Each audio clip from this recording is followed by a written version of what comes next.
for physical strength, but of course we've also been doing our spiritual work by taking care of them spiritually through Zoom, YouTube, and other social media platforms.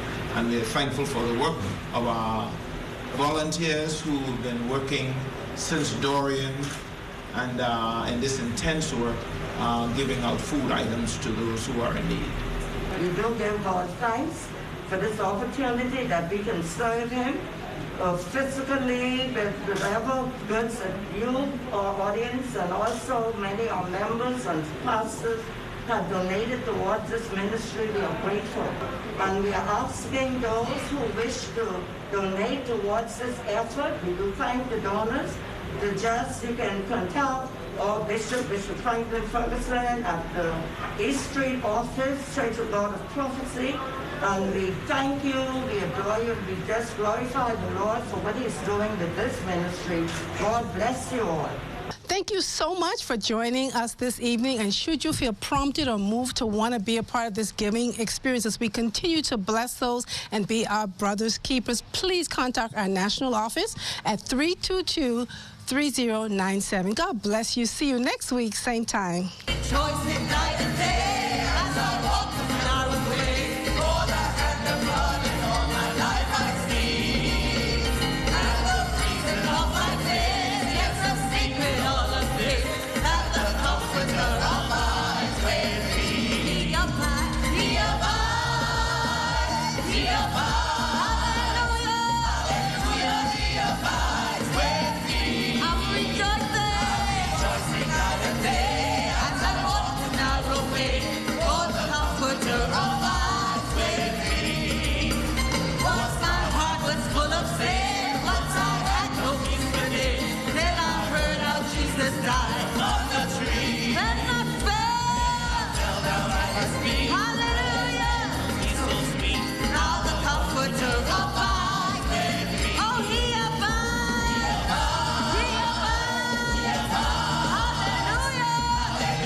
You're watching the ZNS Network, the People's Station.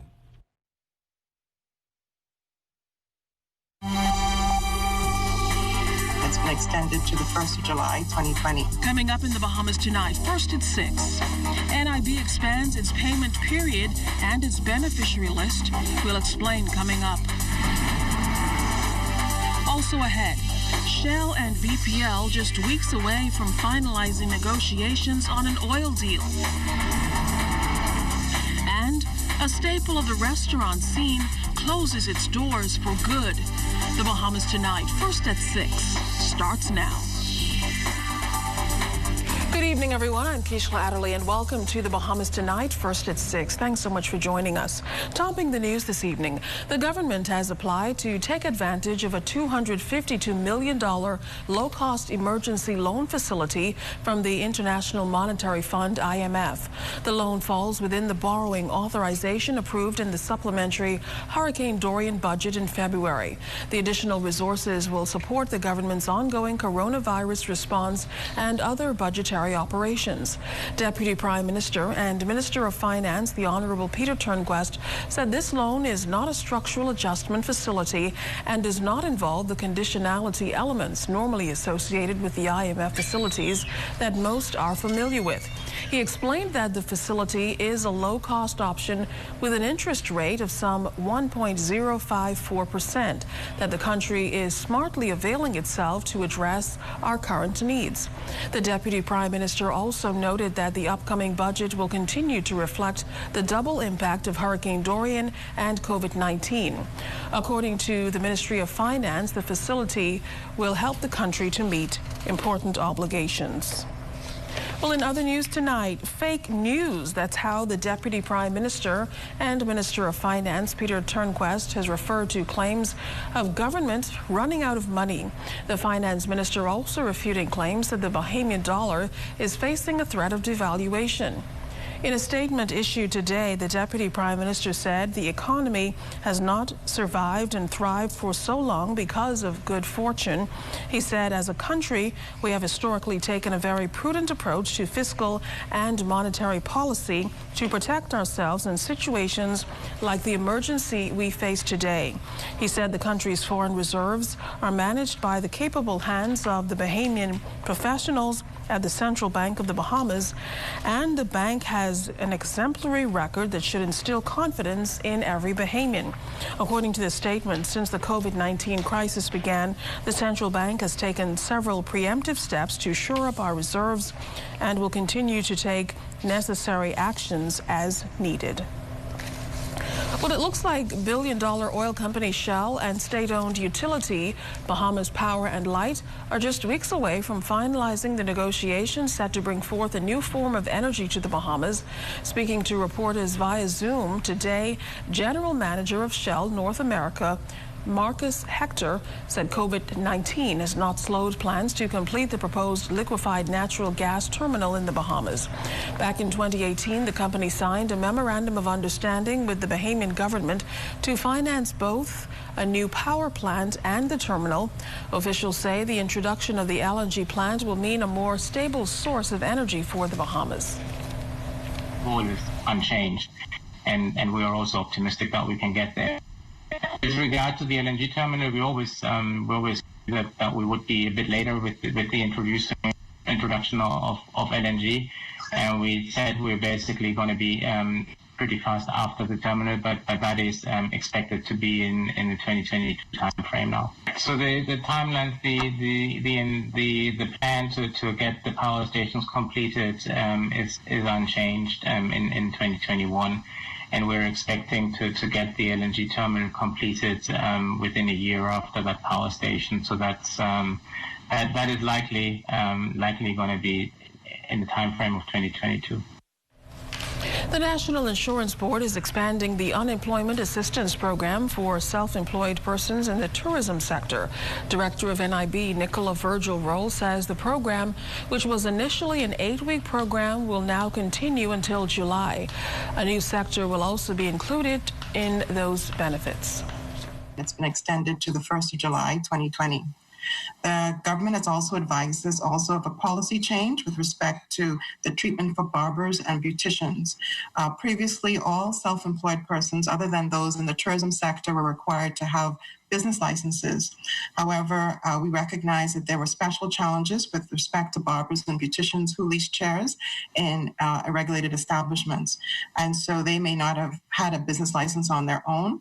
And so commencing today, we will be accepting applications for them who do not, even if they do not have a business license in their own name, they must be registered with NIB, provide a signed letter from the principal of the barbershop or the beauty salon attesting that they have leased a full-time chair over 3 months prior to April 2020. And they also should provide Instagram or Facebook links or photos evidencing that they had performed this work. Virgil-Roll says the agency will also be adding another location to help meet payout demands. So in light of that, NIB will be offering services from the National Stadium commencing tomorrow. And persons who we have to serve from those locations, they will be directed from our website where they will their names will be listed to be able to understand to report to the National Stadium for services we may provide for them. And so that is a new change that we are offering now in order to serve people more safely and comfortably as well. The COVID-19 pandemic forcing an Italian restaurant here in the capital to close its doors for good.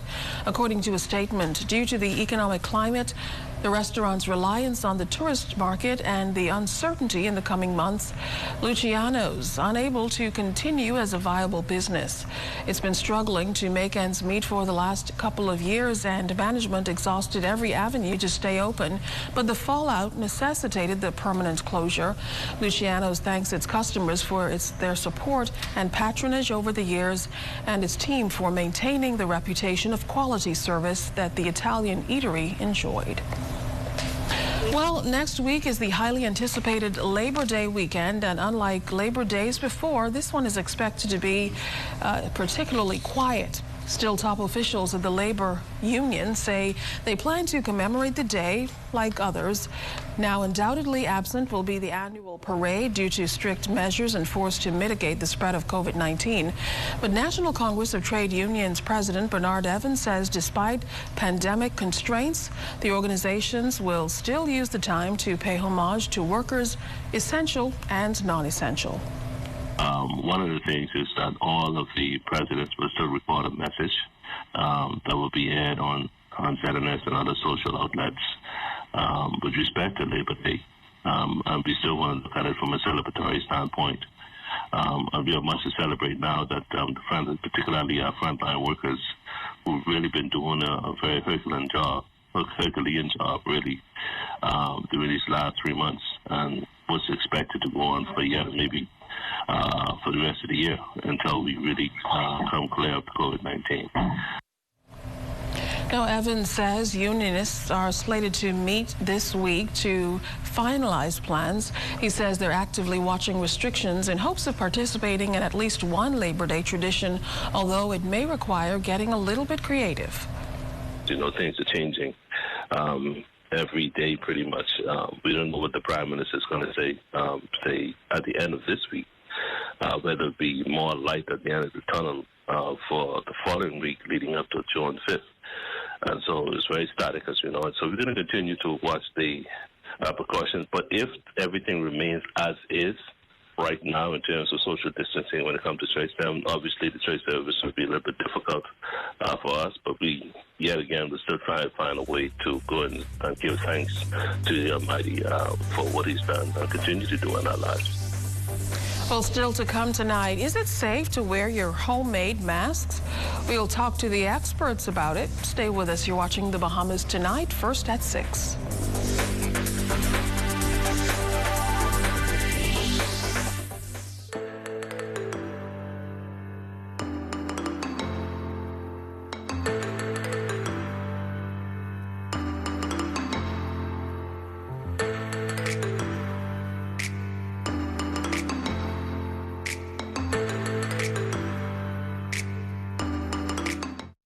Making the world's most tender, juicy fried chicken requires the highest quality ingredients. Our team of cooks start with KFC's secret recipe of 11 herbs and spices and fresh chicken every day. Hand-breaded and cooked to golden perfection, ensuring that KFC's chicken is hot and crispy every time. KFC delivery is available through the Craven app or visit your nearest KFC location for drive-thru or carry-out. KFC Nassau.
Hepatitis is the inflammation of the liver, which is the organ responsible for filtering toxins from the body, producing bile for digestion, and producing proteins and clotting factors.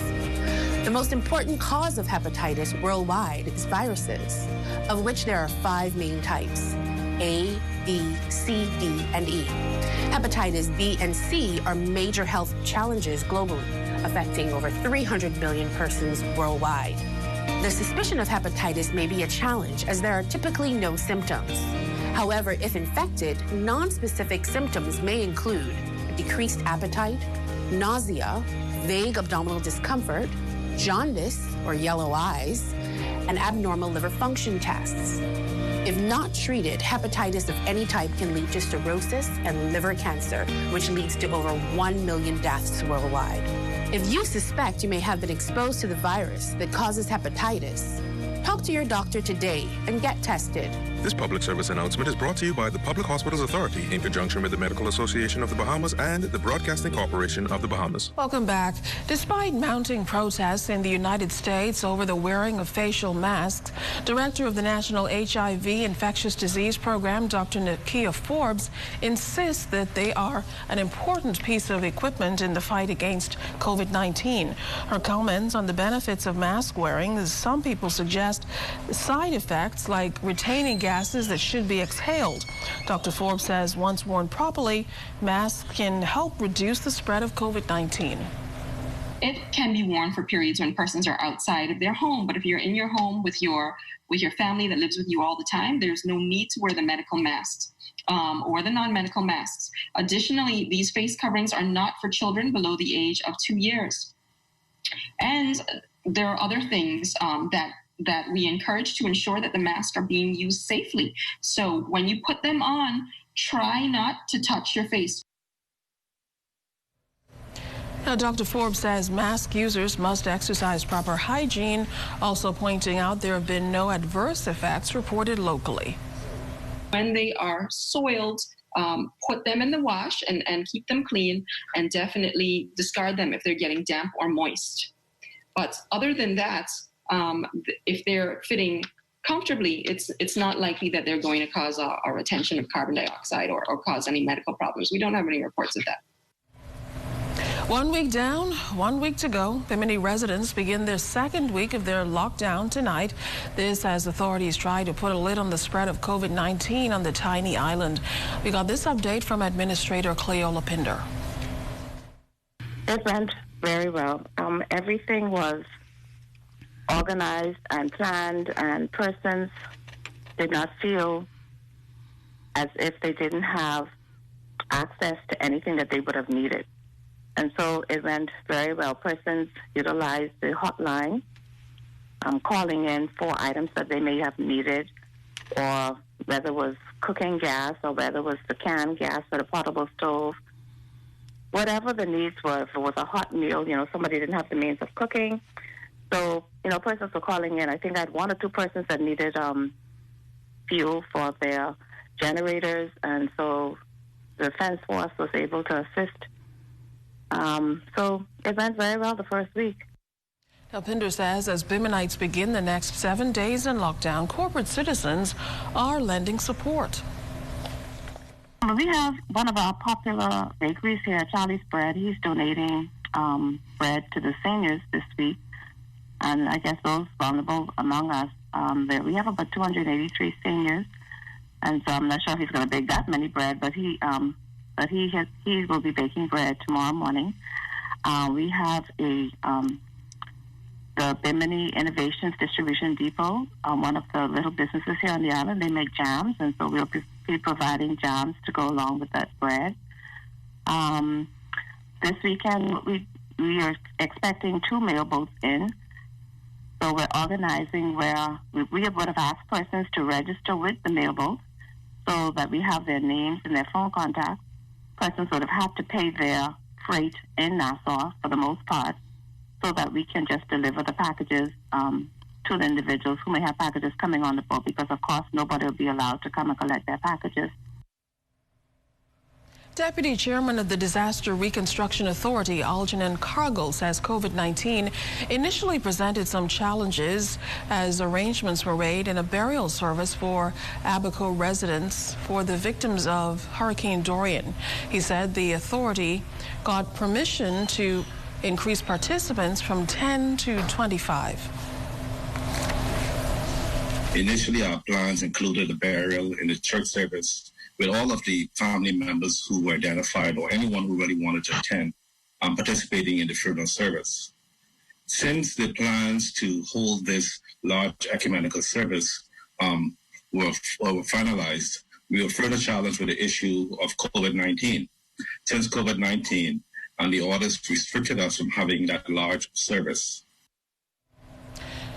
Now, the burial service cost around $200,000. Cargill says his organization worked with various stakeholders, including the Bahamas Morticians and Funeral Directors Association, to ensure that the needs of families were met. So what we did was we organized a tent at the bottom of the hill because the burial site was on a hill, and that tent was there for the family members. And we wanted to ensure simultaneously that we had a very respectful and dignified funeral event. And despite the organized protests that were there, I think there were about 30 persons protesting on an attempt to disrupt the service. Again, I want to thank Archdeacon Keith Cartwright for his support in not only ensuring that the event was extremely religious, but the event was befitting of what the DRA, together with the religious leaders, had planned. Well, stay with us. There's more news to come. You're watching The Bahamas Tonight, first at 6. Gospel Chapel presents the Word Welcome to The Point. Thank you, Byron. Good morning, everyone. Good morning and welcome to The Point. I'm Carlton Smith. This is your Morning Glory Show with the girl divine lady Vanessa Clark. This is the Morning Report covering Grand Bahama, Bimini, Abaco, and the Berry Islands. Radio 810 AM, celebrating 47 years of broadcasting in the Grand Bahama community and the Northern Bahamas.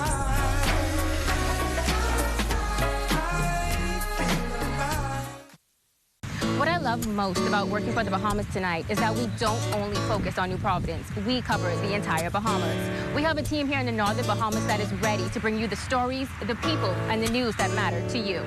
From point A to Z, from covering hurricanes to elections and everything in between.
Hurricane watch or warning has been issued, it is extremely important to be prepared and know just what to do. Stay informed about the storm's path by listening to the radio or television for hurricane progress reports. Check emergency food and household supplies. Be sure you have extra batteries for flashlights and radios. Bring in outdoor items like lawn furniture and garden tools. Anchor objects that cannot be brought inside. Secure buildings by closing and boarding up windows. Remove outside antennas and satellite dishes. Turn refrigerators and freezers to the coldest settings, opening only when absolutely necessary and closing quickly. Purchase ice and store it in an ice chest. Keep drinking water in clean jugs and bottles. Clean your bathtub with bleach and fill it with water for washing and flushing, not for drinking, making sure to keep the bathroom door closed so that small children cannot access the filled tub. Do not go out to videotape or take photos of the storm. Take pictures from inside where it is safe and dry. There is no harm in being overly cautious where a hurricane is concerned. It is truly better to be safe than sorry. This public service announcement has been brought to you by the Broadcasting Corporation of the Bahamas in conjunction with the National Emergency Management Agency.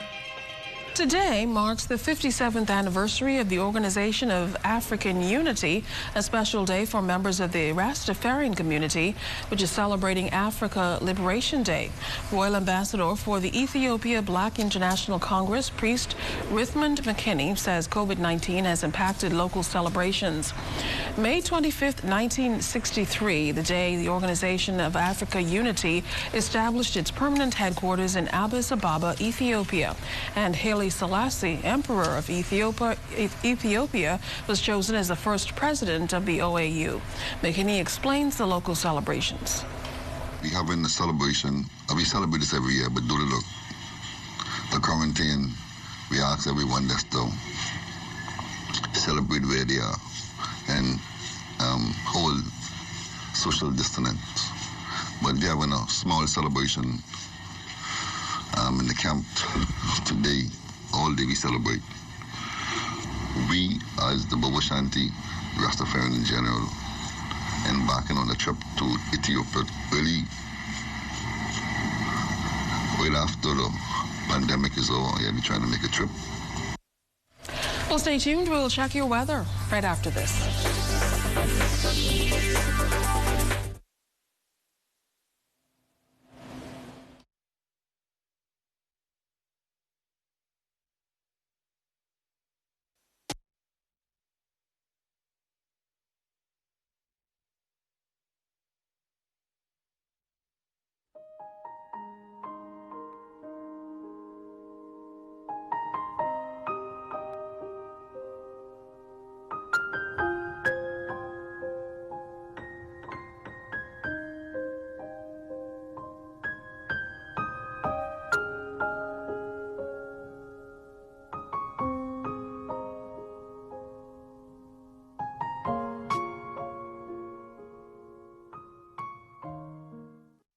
Hey, have you heard? ZNS is everywhere you are when you download the new ZNS app. Whether you're on the move or just kicking back. Miss something on the news? It's there. Want to keep up with a live update? It's there. Or just want to listen to your favorite station? It's there too. Download the app now from the App Store and Google Play Store.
now for weather.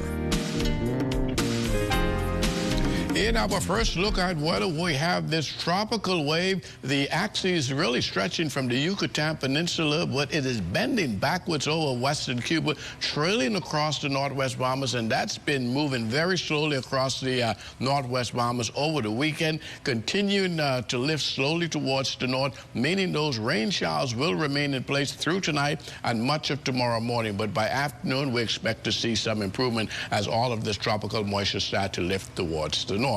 Outside of our studios, we are under cloudy skies with some light rains. The temperature at 76 degrees, relative humidity at 91%. The winds out of the southeast at 10 miles per hour. Your barometric pressure, well, that's 13.6 millibars at 29.95 inches, and the pressure is falling.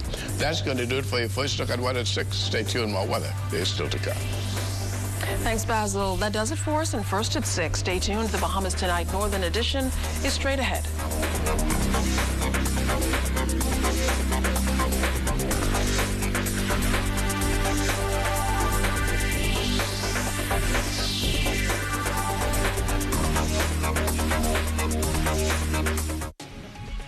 Coming up in the news tonight, churches across the Bahamas allowed to reopen, but under various protocols.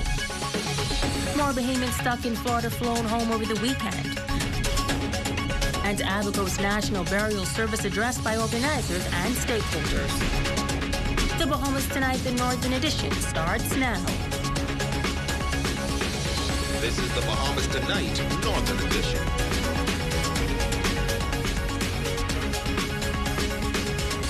This is the Bahamas Tonight, the Northern Edition. Good evening, all. I'm Megan Shepard. Thank you so much for tuning in. Topping news, the Prime Minister, the Most Honorable Dr. Hubert Minnis, announcing last week the resumption of worship services under specific conditions. Now effective Saturday, May 23rd, worship services are allowed to be held across the country. But for some islands, the rules are different due to the emergency orders that are in place. On Sunday morning, our ZNS News team traversed the streets of Grand Bahama and found out that several churches were holding services in their parking lots. Italia Hall has more. And so what we're going through today is an historical event. The news by the nation's leader is a positive sign for many after not being able to gather for worship services in over 2 months. Residents filled the parking lot of several churches in Grand Bahama on Sunday morning. Over at Calvary Temple on Kive Avenue, cars covered the parking lot. Worshippers honking their car horns as they sang songs of praise and worship. He is Lord. He is King. He is Redeemer. The sermon by Pastor Robert Lockhart could be heard throughout the neighborhood. Lockhart says he is pleased that the church can now hold services. I think we're progressively moving in a good direction, and I think it was great that that the Prime Minister and the government saw fit that we can come together and worship, because I believe people coming together to pray together, worship together is essential. It's very important for their emotional and psychological well-being, and so I think that's very important. Being able to connect in this way gives a strength and encouragement to our people. It's also an indication that, hey, we're getting to some level of normalcy. We're heading in the right direction, and we're continuing to pray. The situation was the same at Solid Rock Church of the Nazarene on Settlers Way. You listen by our music in the background. We are really celebrating the Lord, and we are so grateful to the Prime Minister for allowing us to be able to have service on the outside.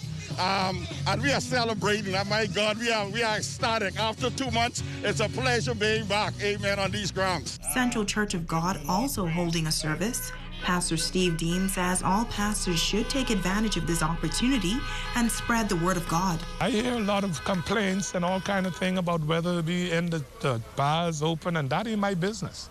My part in the whole thing is the Lord has ordained me to go forth and declare the word. And that is what I am doing in every and any platform that I get. And so I'm not worried whether they open the bar or they don't open the bar. Or my thing is to preach deliverance to the captive. I would invite all pastors, all ministers, get busy. We can reach some people. We don't have to wait for the door of the house to be open. We can reach persons. And as for worshipers taking advantage of the drive-up services, it's so good to be back together, although we're in our cars, and to be back on our church property and to see our pastor and to hail one another and see one another. That's important. Feels good. Instead of being on the Zoom, it's more interactive. Though we were watching it via Wi-Fi, the thing is, it's the difference is in the presence, you being present here, live without any interference, in the Wi-Fi and what have you. It just feels awesome. It's awesome. It's an awesome experience to be back at the house of God. We're not in, but we're at. To God be the glory. Now on New Providence, Grand Bahama, and other family islands, churches are permitted to hold services under the following conditions. Services may only be held as drive-up service, where attendees are seated in their vehicles. No sanctuary service is permitted. Adequate parking must be available to accommodate the drive-up service. Services must be limited to 1 hour. Vehicles may only have 4 persons from the same immediate household. Where an immediate household has more than 4 persons, the church leader is to issue a clear sign to be displayed on the dashboard of the vehicle indicating that the church is familiar with the family and the immediate members exceed 4 persons. Vehicles must be parked at least 3 feet apart. Communion may not be held. There will be 1 offering station. Offering baskets will not be passed from vehicle to vehicle. Persons in high-risk categories are asked to not attend drive-up service. This includes individuals aged 65 and older. Services are permitted Saturday and Sunday only during the weekend lockdowns between the hours of 7 a.m. and 1 p.m. It's Halia Hall, ZNS Network News. Meantime, the Bahamas has started to transition to phase 2 of the 5-phase reopening plan. This phase includes the resumption of business operations in the family islands with no presence of COVID-19, increase in delivery and curbside operations, the addition of healthcare services and manufacturing industries, and the opening up of worship services. Businesses are allowed to operate Monday to Friday, 8 a.m. to 6 p.m. Auto parts stores are allowed to operate Monday through Friday, 8 a.m. to 5 p.m. Clearing banks and post office savings banks allowed to operate Monday through Friday, 9 a.m. to 5 p.m. Money transmission businesses allowed to operate Monday to Friday, 9 a.m. to 5 p.m.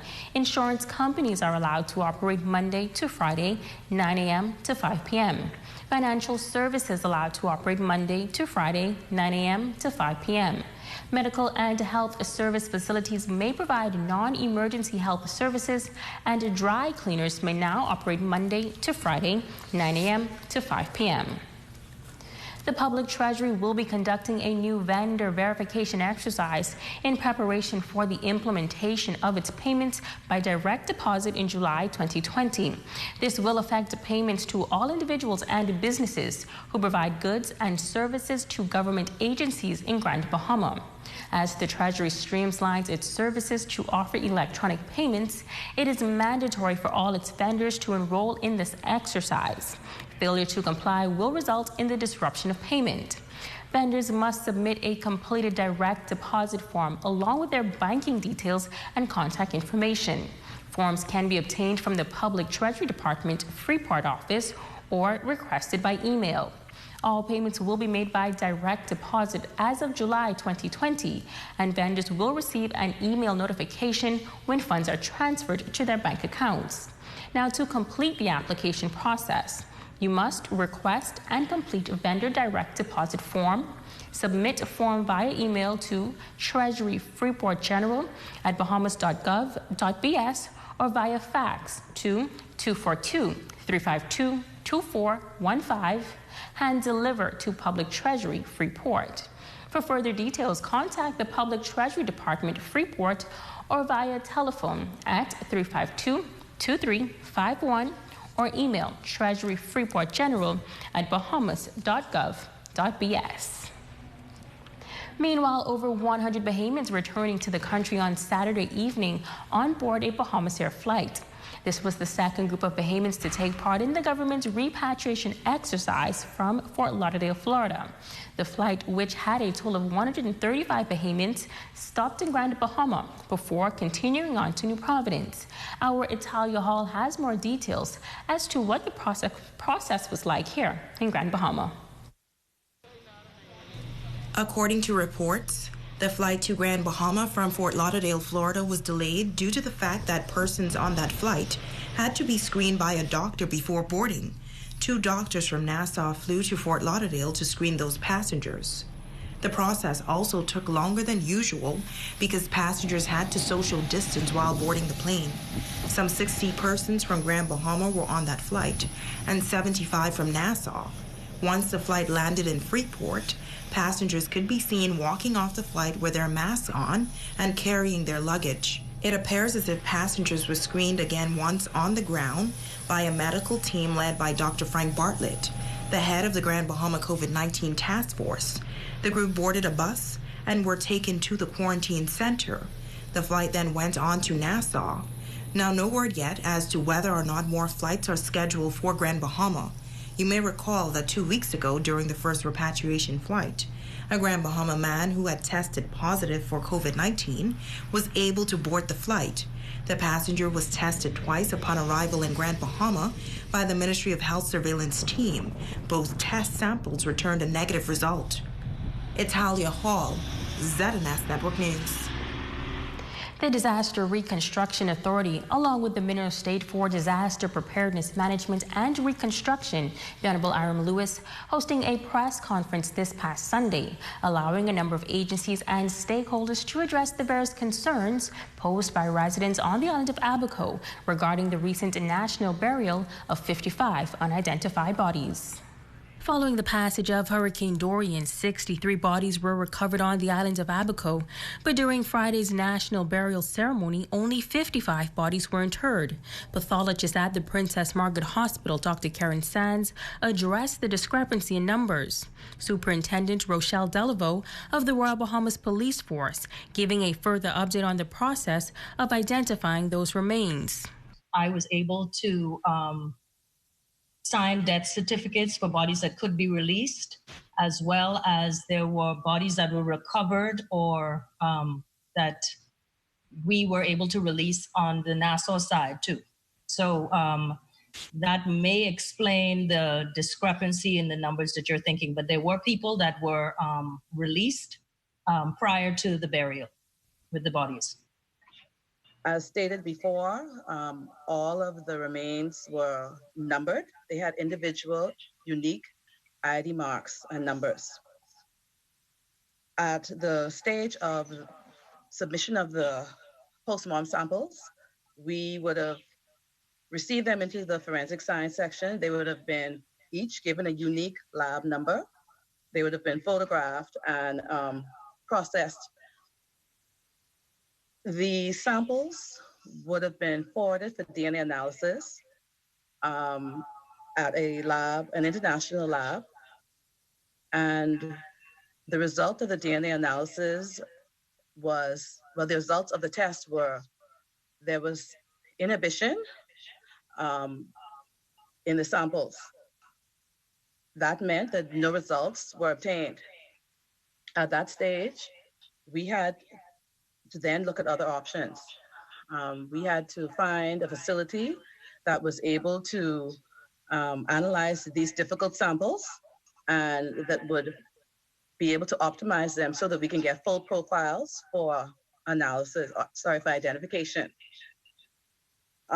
We did that. We identified a laboratory, and the samples from the remains in Abaco, as well as blood samples and other samples from family members who reported their relatives missing in Abaco, were submitted. The process has been, I guess, slowed to a certain extent because of what's going on worldwide. So the results are pending, and we're hopeful that in short order we'll be getting some results as relates to the positive identification of remains. Now, during the burial service, some residents of Abaco took part in a peaceful protest, voicing their concerns in the manner in which the burial was being handled. Deputy Chairman of the DRA, Algernon Cargill, noting that the DRA took control of the burial during the month of February. He adds that due to several challenges posed by COVID-19, the authority, along with the Bahamas Christian Council, made every possible attempt to organize a proper and Christian burial under the circumstances. Initially, our plans included a burial in the church service with all of the family members who were identified or anyone who really wanted to attend participating in the funeral service. Since the plans to hold this large ecumenical service were finalized, we were further challenged with the issue of COVID-19. Since COVID-19 and the orders restricted us from having that large service. So our challenge then was, how do we hold this funeral service on behalf of the Dorian victims and hold a very respectful event? The topography of the burial site, together with the impediments of the COVID law, did not allow us to invite all of the family members at the top where the burial was happening. But under the guidance of Archdeacon Keith Cartwright, we were able to organize a viewing of the whole process by the family members prior to the start of the service.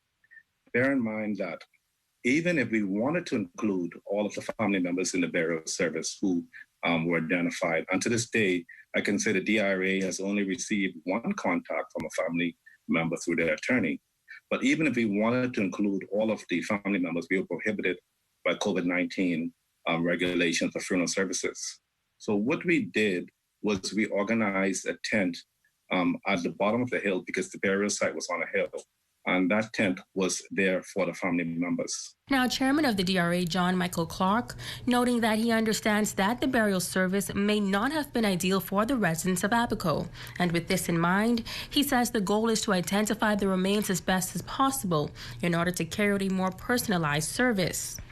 At some point, we hope that when the COVID restrictions are lifted, we are able to come to a point where numbers are replaced with names, and we can have a memorial more befitting and more inclusive.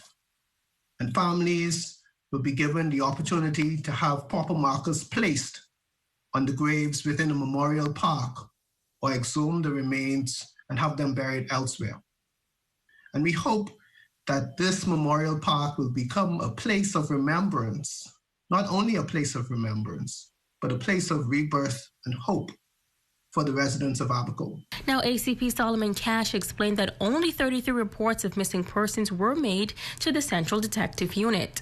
Coroner Janine Weish Gomez says that investigations are still ongoing, and she is admonishing residents to come forward with any information they may have regarding missing loved ones in order to bring more resolution.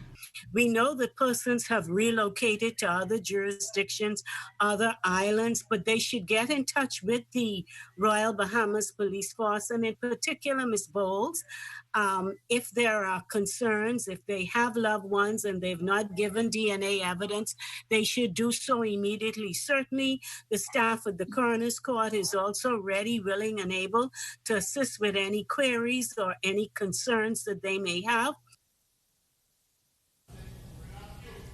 Police on the island of Abaco are investigating a shooting incident which occurred on Friday, May 22nd. According to reports, sometime around 1:20 a.m., a 77-foot freight vessel with freight on board from Florida docked at Green Turtle Key. The captain, on presenting himself to customs officials, became upset after being informed of the customs and broker fee. He appeared to be under the influence at the time and was advised to leave the vessel and return when he was fit to operate it. The captain returned a short time later, produced a firearm and discharged it in the direction of the officers. Officers, being in fear for their lives, returned fire.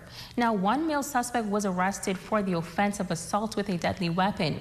There were no injuries during this incident, and he is expected to be formally charged sometime this week. Meantime, police in Grand Bahama are searching for 27-year-old Christopher Anthony Lee, a.k.a. Shaquille Amal Lewis of Jamaica and Jonestown, 8 Mile Rock. Reports say that on Saturday, May 23rd, shortly before 8 p.m., suspect Christopher Anthony Lee, a.k.a. Shaquille Amal Lewis of Jamaica and Jonestown, 8 Mile Rock, who was in police custody for fraud and possession of dangerous drugs, escaped lawful custody from the 8 Mile Rock Division. A team of officers are presently in the 8 Mile Rock area searching for the suspect. Police are sending a strong warning to persons who are harboring and aiding this fugitive. Persons are reminded that it is an offense, and those who are in breach will be arrested and placed before the magistrate court. A pleasant good afternoon.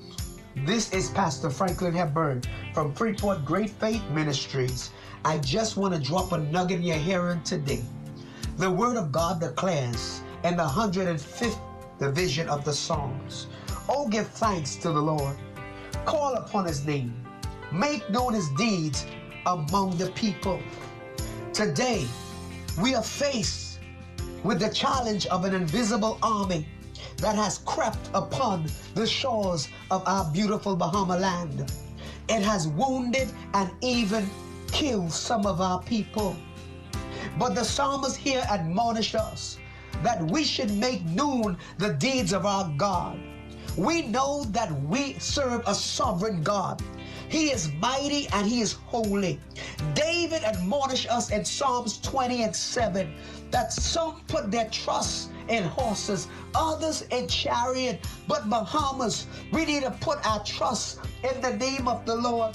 1 Samuel 12:24, only fear the Lord and serve Him in truth with all your heart, for consider what great things He has done for you.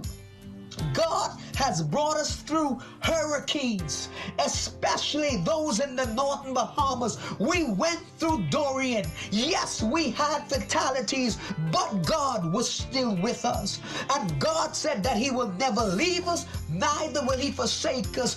We are a resilient people that need now, like never yet before, to worship God in spirit and in truth. Let us begin to lift our hands and cry out to Him.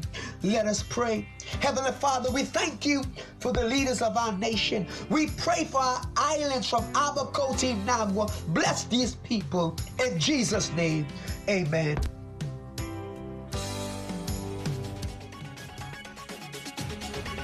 Coming up, we talk to one of the country's top female swimmers to hear what she's up to during this COVID-19 pandemic.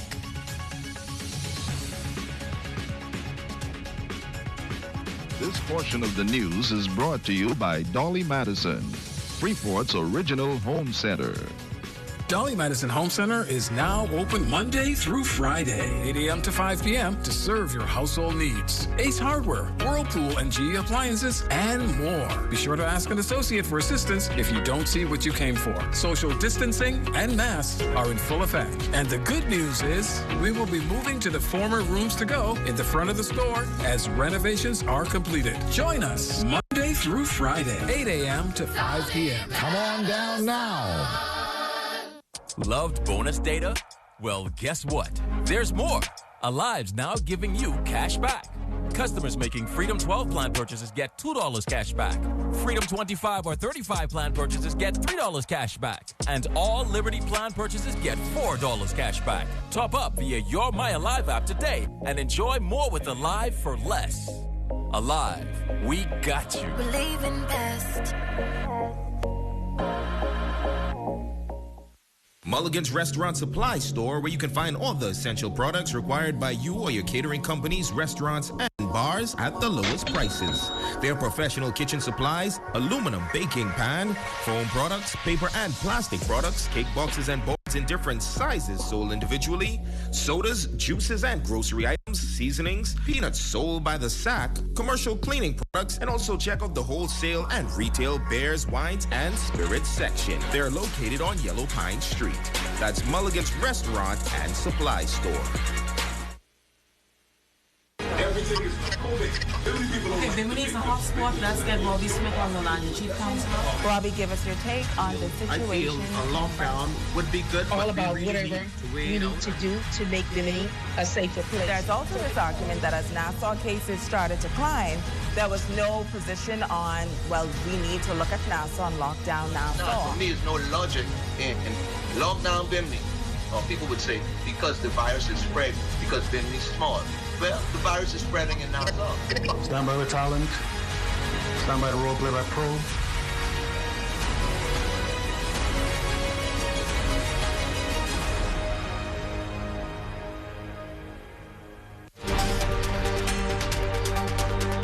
your #1 news team covering the North. The Bahamas Tonight, Northern Edition. Welcome back. One of the top swimmers that the Bahamas has produced was looking forward to medaling at the 2020 Olympic Tokyo Games. Joanna Evans, a native of Grand Bahama, is currently in Texas, where she is coping with the postponement of this year's games and the outbreak of the COVID-19 pandemic. Jay Philippe has more. The Bahamian competitive swimmer who specializes in freestyle recently graduated from the University of Texas with a bachelor's degree in sustainability studies. The swimming sensation was looking forward to competing in the 2020 Olympic Games, but the Games have been rescheduled for the summer of 2021. The first couple weeks ago this came to be, all of us were like, oh, like it would suck if it was canceled and whatever, or like postponed. But as the weeks went on, so it was probably like train properly, like we were driving a little bit. We were driving like 45 minutes to practice twice a day type thing, and we weren't like using a weight room or anything. And we, like, as the days went on, we were like, all right, it might like work in our favor if it is postponed type of thing. So I mean, originally I think almost any athlete would have been like, shoot, like I was really looking forward to it this year, whatever. But I think as it got more and more serious, we all realized that, like, first of all, it's the best way to go for everyone's health, and second of all, if it did happen this year, people wouldn't have been in as good shape as they wanted to be. The national record holder says she is doing her best to stay in shape during this downtime. Usually I would lift 3 times a week, but now I'm lifting almost 6 times a week and like doing circuits and all that type of stuff. Kind of my mindset is like, if I can just be as strong as I can when I get back in the water, then that's good for me, you know, like the stronger I can be, the more powerful I'll be. And then I've just been trying to like run and do circuits and stuff to try and keep in some type of shape so that when I do hit the water, it's not as big of a challenge as we would hope. Places are starting to open up their pools and things like that, but I'm still being a little wary just because the worst is not yet gone, I think. Like, I think a lot of people are going to rush back to like do their normal activities, and there could possibly be another peak. So I'm just being careful. I have to remember that it's over a year away. Right. Like, rush to get back in the pool and then like end up getting sick or something, and then I'm back worse than I started type thing. So I mean, I am anxious to get back in the pool, but at the same time, I don't want to make a bad decision about it. Evans competed in the 2016 Rio Olympic Games in the 200, 400, and 800 meter freestyle. She is focusing now on her future plans for swimming as a possible pro. Unless you're one of the top dogs, not many people do hire agents because there's not like enough money involved to be able to afford an agent. But I mean, I have been putting some feelers out. I mean, obviously, I only recently finished my eligibility, and I haven't swum any events since then. So like, there hasn't been like much money involved or whatever. So like, for me, it wouldn't make sense to really hire an agent. But I am looking towards some like different options when it comes to like swimming in the next like couple years or whatever. I mean, thankfully, my college team, they're allowing me to train with them. There's a few of us that are like graduated, but like are still training. So like, the college kids push us and we push them. Like, we swam for them, and so like they're kind of honoring that. And so I'm grateful that Texas is still like allowing me to train with them. They have like great facilities, great coaches, all of that. The Texas Longhorn graduate and former Junior National Swimmer of the Year says she will be ready for competition when it's time to swim again. It's kind of hard to tell like what's gonna be next, you know, because I mean, it wasn't me. It was short first World Championships in December, which originally I probably would have swum. But I mean, now it's one of those things like, do I want to go and swim now, or will I be deep in a training cycle? I mean, it really just depends what happens in the next couple months, you know. But I'll try and make it mimic as like this year as much as I can, like what I would have wanted to do, you know. So kind of train through the fall and then start racing more in the spring. But like I said, it'll kind of depend. The next big thing will depend on what the next couple months look like. I'm Jay Philippe, ZNS Network News. You're watching The Bahamas Tonight, the Northern Edition. Don't go away. This broadcast is brought to you by the Hardware Center located on the Fishing Hole Road. Operating hours are 8 a.m. to 5 p.m. Monday to Friday for all your building solutions. Look, it's simple.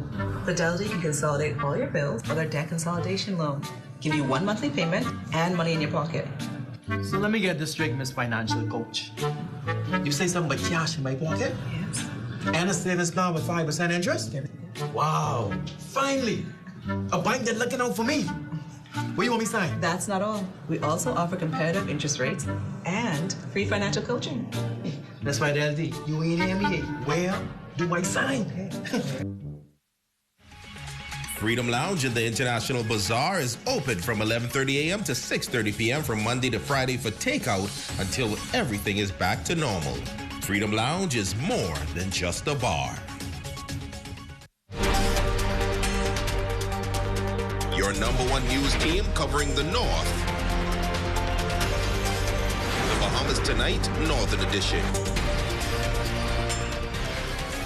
That's going to do it for us here in the North, but be sure to stay tuned as the Bahamas Tonight continues. On behalf of the entire news team here in the North, I'm Megan Shepherd. Have a safe and wonderful evening.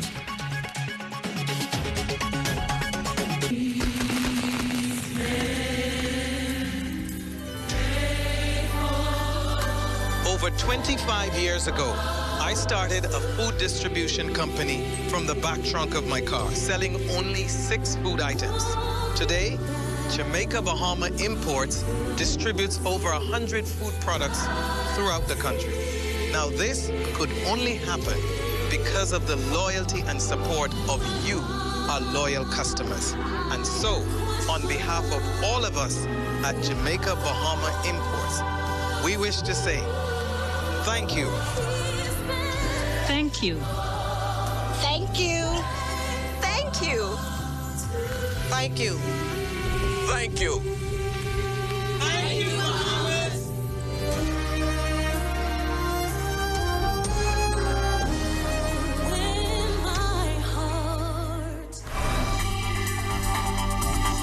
It's been extended to the 1st of July, 2020. Coming up in the Bahamas Tonight, the National Report. NIB expands its payment period and beneficiary list. The details straight ahead.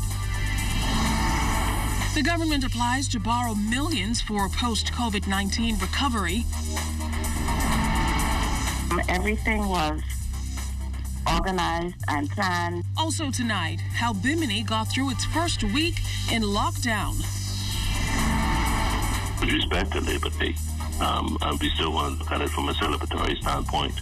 And what this Labor Day may look like. The Bahamas Tonight, the National Report, starts now.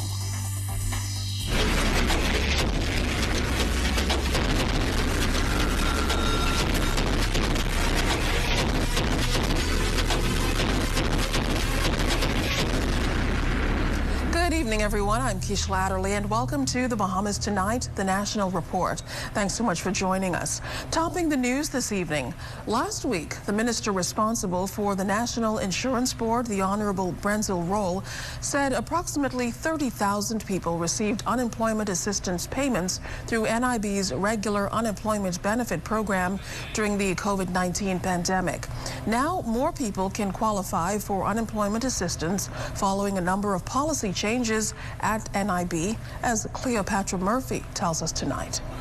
The National Insurance Board is expanding its government-subsidized unemployment assistance program targeted for self-employed people in the tourism sector left unemployed after the economy was shut down due to the COVID-19 pandemic. NIB Director Nicola Virgil Roll says the 8-week initiative will now extend to July 1st.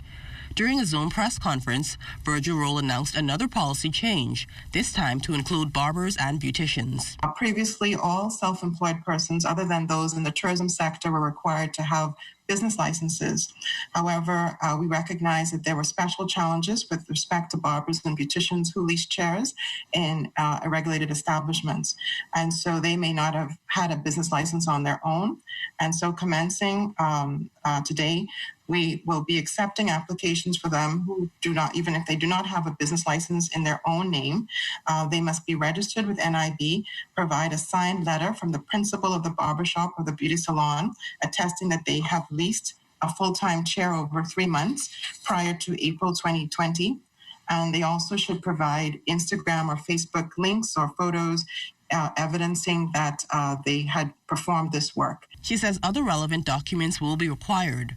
Virgil Roll says the agency has paid more than 6,000 people at a cost of $7.3 million. She further announced that NIB is moving to expand its services.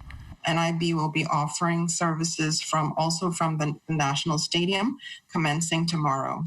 And persons who we have to serve from those locations, they will be directed from our website where their names will be listed to be able to understand, to report to the National Stadium for services we may provide for them. And so that is a new change that we are offering now in order to serve people more safely and comfortably as well. Virgil Roll also gave the latest payout figures for NIB's unemployment benefits program. We have paid or have checks for 30,679 people. At a total cost, we've dispersed so far $33.9 million. The NIB director says the board has been attempting to pay as many people as quickly as possible, adding that a little less than 5,000 applications have to be processed, but some will not be approved because of criteria for eligibility. While the agency is attempting to catch up, Virgil Roll, acknowledging the backlog, says if beneficiaries return to work before the applications are processed, they will still receive unemployment benefits. We pay according to the period you've been off. You're entitled to those payments. And so if there are situations like that, we will look at the date you were unemployed and the date you were then reemployed, and we will be paying you for the dates that you were unemployed. With NIB extending unemployment payouts, Virgil Roll addressed concerns over its capacity to meet payments. Our fund, which stands at about $1.7 billion, is calibrated to afford that amount in terms of 13 weeks. For the extension, that is a government-funded program, and so they provide us with funds for the unemployment assistance program for self-employed people. And so as we find and we calculate how much is necessary, we are provided with funds from the government for that program. Government budgeted up to $10 million for the unemployment assistance program specifically, and more than $2 million of that initial figure remains. Cleopatra Murphy, ZNS Network News. Well, the global pandemic will weigh heavily on revenue and expenditure estimates when the government presents its 2020-2021 budget in Parliament this Wednesday. Minister of Finance, Deputy Prime Minister the Honourable Peter Turnquest pointed out that proper provisions will be made to protect the health and safety of all Bahamians and residents and provide sufficient social support. He said the government will also do what it must to stabilize the domestic economy, maximize employment, and transform this crisis into opportunity for future recovery. Back in March, just over $120 million was allocated for a 3-month COVID-19 response. The government's approved $5.7 million in tax relief that supported payroll expenses for non-executive employees and 76 large employers. The companies represent more than 6,500 non-executive employees who may have been laid off. Tune into live coverage of the 2020-2021 budget communication in the House of Assembly right here on the ZNS Network on Wednesday, May 27th, starting at 10 a.m. The Ministry of Finance, meantime, announcing the government has applied for a low-cost $252 million emergency loan that falls within the borrowing authorization approval in the supplementary Hurricane Dorian budget in February. The additional resources are said to support the ongoing coronavirus response and other budgetary options. The loan has an interest rate of 1.054%. The low-cost facility is a one-time deal that cannot be refused until repaid. An International Monetary Fund Board meeting is planned for early June. If the loan is approved, the funds would be made available to the government within 3 business days. Since COVID-19, some 27 countries have accessed financial assistance using the IMF's Rapid Financing Instrument. The Ministry of Finance refuting reports that the government is running out of money and claims that the Bahamian dollar is facing devaluation. They'd say that's also false. Finance Minister Peter Turnquest said in a statement that the country has historically taken a very prudent approach to fiscal and monetary policy to protect the economy from urgent situations like the COVID-19 pandemic. He says the country's foreign reserves are capably managed by the Central Bank of the Bahamas. The statement went on to say that since the COVID-19 crisis, the central bank has taken several preemptive steps to shore up our reserves and will continue to take necessary action.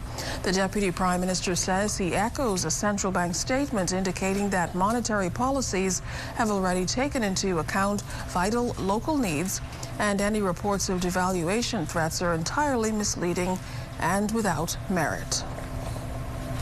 Well, more details from the Disaster Reconstruction Authority's virtual press conference Sunday as they address the myriad of concerns linked to the recent burial of unidentified Hurricane Dorian victims in Abaco. Desmond Saunders has more. Mounting protests in Abaco regarding the recent burial of 55 unidentified Hurricane Dorian victims, prompting officials of the Disaster Reconstruction Authority to provide some answers and allay any fears as relatives and families seek closure to a long and horrific journey into the death of their loved ones. Deputy Chairman of the Disaster Reconstruction Authority, Algernon Cargill, says all efforts were made to ensure a smooth process. He said the burial services cost the government over $200,000. Notwithstanding the DRA, we received a quotation from a local mortuary service to actually bury the dead for a minimum of $275,000 plus other grave costs. Prior to this quotation, the Disaster Reconstruction Authority also paid approximately $46,000 to a local mortuary company for the recovery of the dead in Abaco. But what we decided to do, as I said, we decided that the best solution for the Disaster Reconstruction Authority, and bearing in mind our corporate governance guideline, was to partner with the Bahamas United Funeral Directors and Morticians Association. In this way, we ensured that we had a fair and competitive price from all of the local morticians who were a part of this organization. The COVID-19 crisis forcing the authority to make a number of adjustments to the recent burial service. Officials obtained authorization from the competent authorities to increase the number of burial participants to 25. Initially, our plans included a burial in the church service with all of the family members who were identified or anyone who really wanted to attend participating in the funeral service. Since the plans to hold this large ecumenical service were finalized, we were further challenged with the issue of COVID-19. Since COVID-19, and the orders restricted us from having that large service. Cargill noted that representatives from the Bahamas and Abaco Christian Councils, the Bahamas Morticians and Funeral Directors Associations, and several religious organizations assisted in organizing the ceremony. So what we did was we organized a tent at the bottom of the hill because the burial site was on a hill. And that tent was there for the family members. And we wanted to ensure simultaneously that we had a very respectful and dignified funeral event. And despite the organized protests that were there, I think there were about 30 persons protesting on an attempt to disrupt the service. Again, I want to thank Archdeacon Keith Cartwright for his support in not only ensuring that the event was extremely religious, but the event was befitting of what the DRA, together with the religious leaders, had planned. Central and South Abaco MP James Albury has requested a formal inquiry into the death of Hurricane Dorian victims. In a statement, Albury says as the country is on the cusp of another hurricane season, there are many individuals who remain unsure of the location and fate of their loved ones. Meantime, Cargill anticipates the authority will correct any perceived errors in the future. He adds that when the COVID-19 regulations are lifted, a proper burial will be held for Hurricane Dorian victims. Desmond Saunders, ZNS Network News. Meantime, Superintendent of Police Rochelle Delaveau said at yesterday's press conference that the process of identifying storm victims continues.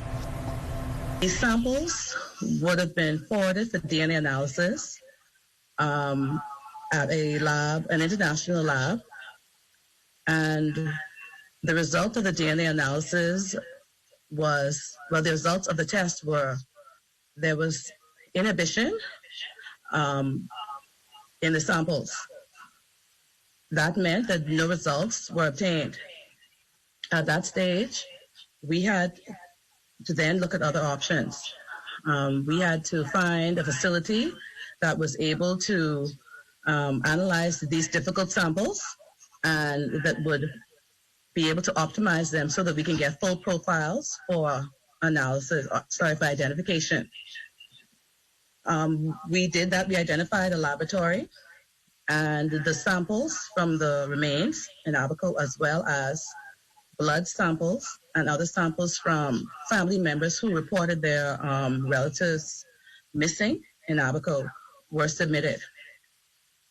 The process has been, I guess, slowed to a certain extent because of what's going on worldwide. Well, still ahead tonight, BPL to solidify its partnership with an international stakeholder soon, and a staple in fine dining here in the capital closes its doors for good. You're watching The Bahamas Tonight, the National Report. We're back after this. This portion of the news was brought to you by Sunoil Limited Shell, fueling journeys that matter.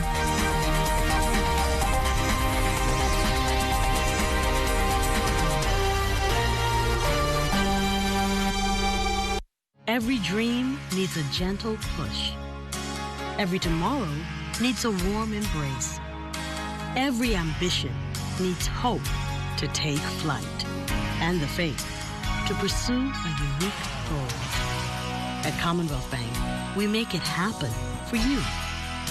Today, tomorrow, and into the future. Commonwealth Bank. Everything we do it for you. BTC has doubled your mobile data to keep you connected. Our prepaid mobile customers will now receive double data when they activate a 7, 10, or 30-day plan. Our postpaid and B2B customers will also receive double data across all postpaid plans to surf, share, connect with friends, family, and the office. Stay safe and connected with BTC.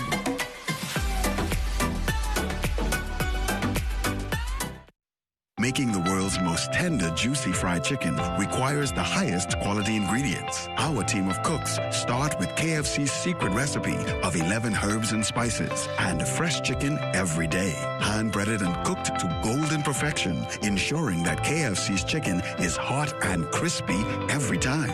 KFC delivery is available through the Craven app or visit your nearest KFC location for drive-thru or carry-out. KFC Nassau. Did you hear the Sports Center is having a week-long curbside pickup super sale starting May 25th? All apparel and footwear is 25% off all week long. Browse SportsCenter242.com and call 394-7663 for orders. All the coolest athletic wear and kicks for men, women, and kids. 25% off. Men's and boys fashion just in time for Father's Day. 25% off. For curbside pickup, browse SportsCenter242.com and call 394-7663 to order. Don't forget, we ship to the Family Islands. Net and discounted items excluded. Today is a day for fun. Today is a day for family. So why should yesterday's worries affect my today? That's why I insure my family with J.S. Johnson, because their mission is to provide us with the best insurance coverage possible. With J.S. Johnson, I know my family comes first, so I take comfort in knowing that they always have us covered, providing us with a great today and an even better tomorrow. J.S. Johnson Insurance Agents and Brokers, giving you peace of mind. This portion of the news was brought to you by McDonald's.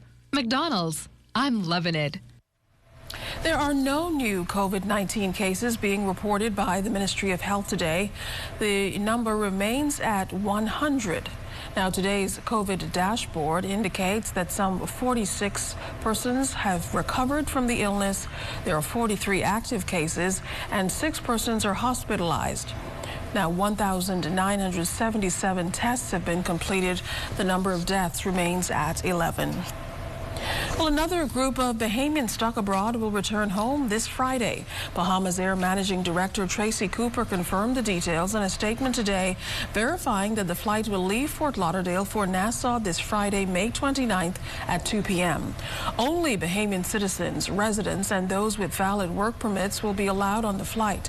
Tickets will cost passengers $150, and the airline will accept existing tickets with no penalty for the change of date. Bahamas Air is also offering a flight from New Providence to Fort Lauderdale at 10 a.m. on Friday. But that comes under the condition that passengers won't be able to return home until the airline schedules another flight to New Providence that can be facilitated under the emergency orders. Booking for both flights is available at www.bahamasair.com. Well, despite mounting protests in the U.S. over the wearing of facial masks, Director of the National HIV and AIDS Program, Dr. Nakia Forbes, insists that their protection against the COVID-19 virus. Her comments on the benefits of the mask wearing, as some people suggest side effects like inhaling gases that we should exhale. It can be worn for periods when persons are outside of their home, but if you're in your home with your family that lives with you all the time, there's no need to wear the medical masks or the non-medical masks. Additionally, these face coverings are not for children below the age of 2 years. And there are other things that we encourage to ensure that the masks are being used safely. So when you put them on, try not to touch your face. Dr. Forbes said mask users must exercise proper hygiene. She says so far there haven't been any reports of adverse effects locally. When they are soiled, put them in the wash and keep them clean, and definitely discard them if they're getting damp or moist. But other than that, if they're fitting comfortably, it's not likely that they're going to cause a retention of carbon dioxide or cause any medical problems. We don't have any reports of that. Bahamas Power and Light expected to cement its partnership with Shell North America in a few weeks' time. Shell's General Manager of Market Development, Marcus Hector, said at a press conference today that COVID-19 has not slowed plans to complete the proposed liquefied natural gas terminal in the Bahamas. Back in 2018, the company signed a memorandum of understanding with the government to finance both a new power plant and the terminal. Shell officials say the introduction of the LNG plant will mean a more stable source of energy for the Bahamas. The goal is unchanged, and we are also optimistic that we can get there. With regard to the LNG terminal, we always that we would be a bit later with the introduction of LNG, and we said we're basically going to be pretty fast after the terminal, but that is expected to be in the 2022 time frame now. So the timeline, the plan to get the power stations completed is unchanged in 2021, and we're expecting to get the LNG terminal completed within a year after that power station. So that is likely going to be in the time frame of 2022. The COVID-19 pandemic forcing a fine Italian restaurant here in the capital to close its doors for good.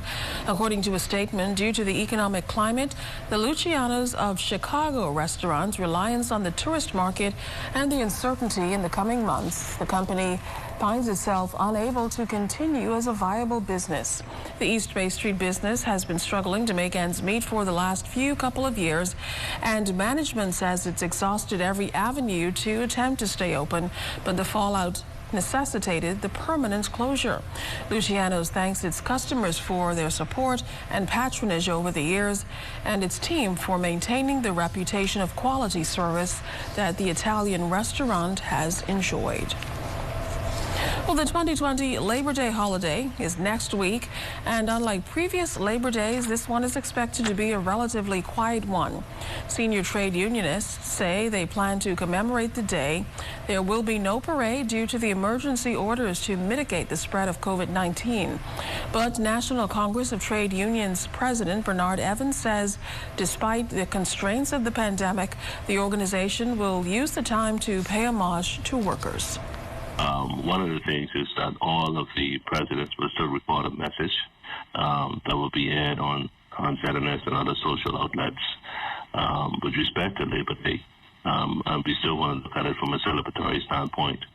And we have much to celebrate now that particularly our frontline workers who've really been doing a very Herculean job, really, during these last 3 months, and what's expected to go on for yet maybe for the rest of the year until we really come clear of COVID-19. Now, Evans says unionists will meet this Wednesday to further discuss plans. He says they're actively watching the restrictions in hopes that they can at least have one of the traditional ceremonies. Things are changing every day pretty much.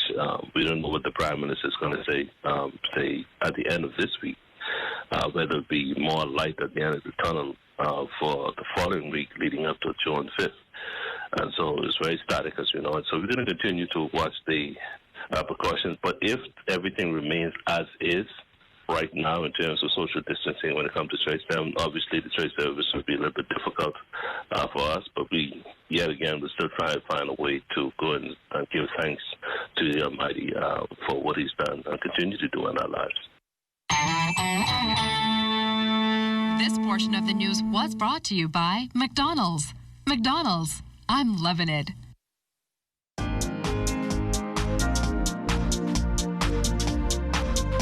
This is your Royal Fidelity Business News. I'm Desmond Saunders. The Small Business Development Center and its financing partners had approved more than $19 million in funding to 283 small businesses taking advantage of the government-subsidized business program. $3.7 million of this total has already been dispersed to approved businesses, which have been able to use the funds to cover operational expenses, including payroll. The SBDC is working to disperse the remaining approved funds in due course. Alive revenues are recovering from a 15% plus fall off in April, sparked by a triple whammy from the COVID-19 pandemic. The cellular provider also had to invest in upgrading network capacity in residential areas due to the number of persons being temporarily laid off or forced to work from home. Alive top line took a further hit because around 1/3 of April was lost to Easter and weekend lockdown restrictions. In international business news, Zoom, the app of choice for millions, overshadowing rival products from much larger companies such as Microsoft and Google, now facing major challenges from some of China's biggest technology companies. Beijing temporarily blocked the international version of Zoom in September, leaving the market wide open to players in that market. This has been your Royal Fidelity Business News. Good evening.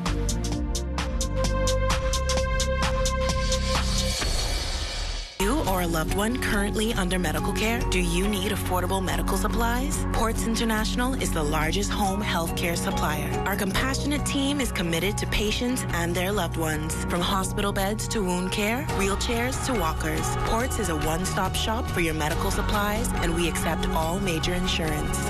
With 2 locations to serve you, at Airport Industrial Park and Shirley Street, we also ship to the Family Islands. Visit us on Facebook or call Ports at 377-1771.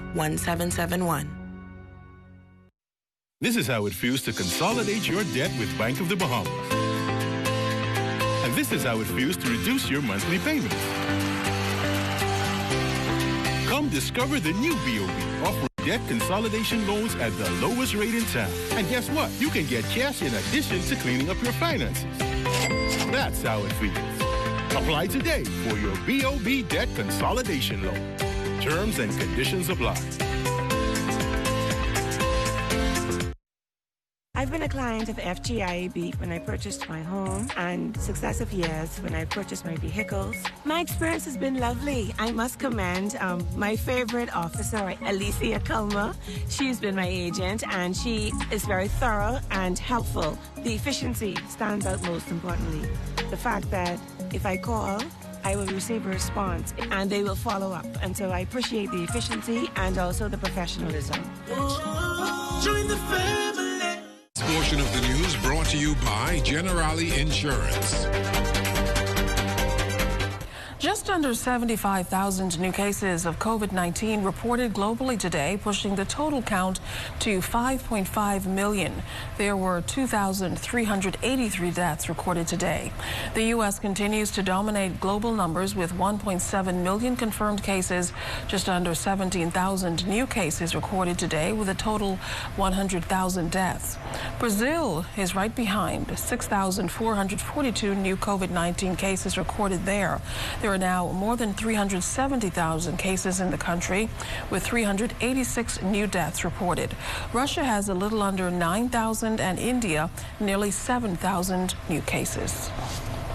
In the region, 272 new cases recorded in the Dominican Republic today, with just over 15,000 confirmed cases and 460 deaths.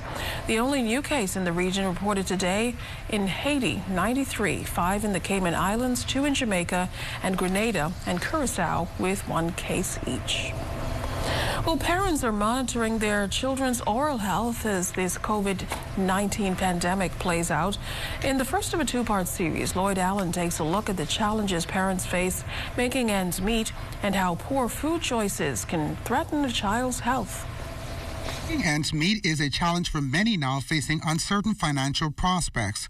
Last week, unemployment claims were pegged at around 30,000, according to the minister at the helm of the National Insurance Board, the Honorable Brensel Rowe.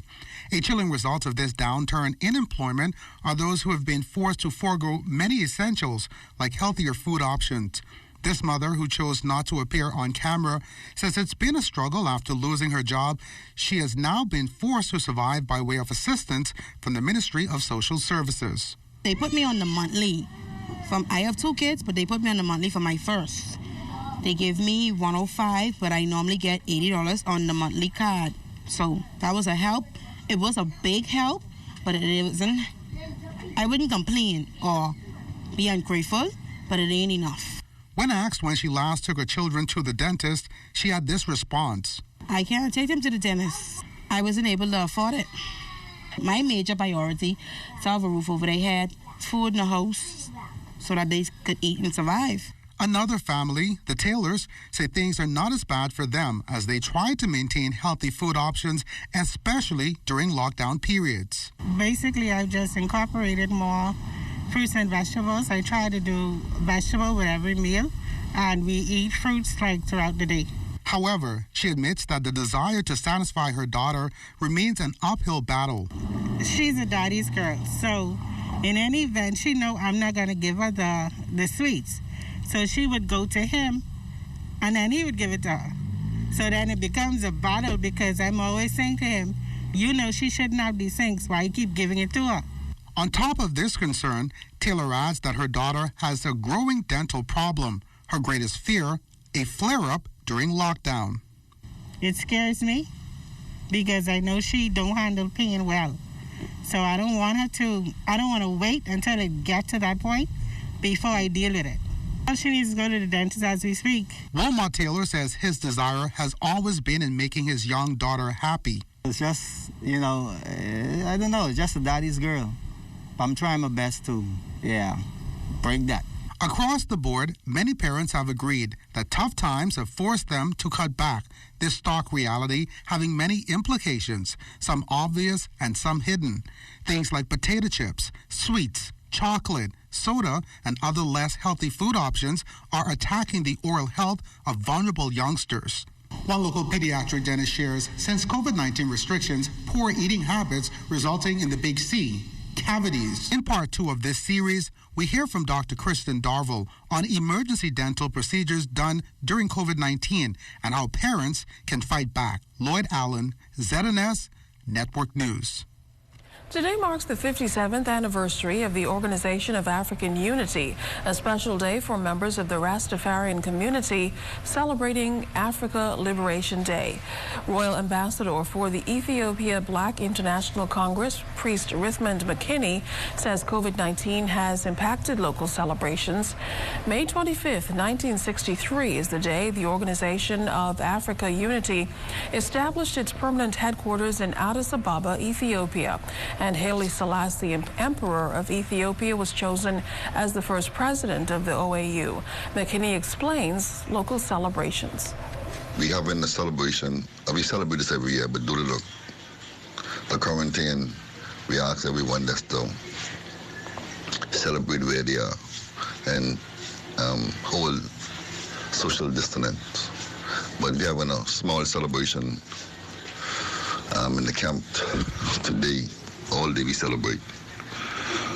We, as the Bobo Shanti Rastafarian in general, embarking on a trip to Ethiopia right after the pandemic is over. Yeah, we're trying to make a trip. Well, stay connected with us on social media. Keep up to date with any of the stories you missed. Check us out on Facebook, Twitter, Instagram, or YouTube. We're back after this. We Buy You Sell offers the best in impact windows and doors. The first line of defense in protecting your home and family with premium designs and affordable pricing. We can make your dream home a reality.